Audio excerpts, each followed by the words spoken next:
तो है गाइस, मेरा नाम है लियोन, मेरे तो हम आज के सादा शहर में। तो आज तक कुंडे तुम चल जाते गली का चाल लेने, गली का चाल लेने के बाद चल जाते हम बाबू भाई के वहाँ कुंडे चखने।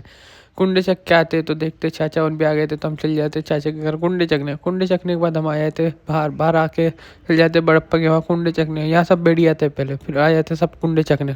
कुंडे चखने के बाद हम चल जाते दादा के घर, दादा के घर कुंडे चखने। पर खाने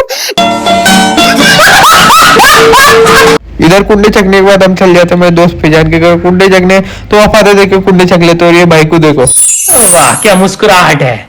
फटाफट से आते गली में। गली में आने के बाद हम चल जाते फराज भाई के वहाँ कुंडे चखने के लिए। फटाफट से फराज भाई के घर पहुंचने के बाद हम ऊपर चढ़ जाते। ऊपर चढ़ने के बाद हम कुंडे चखने लग जाते, सब बैठ के कुंडे चखने लग जाते।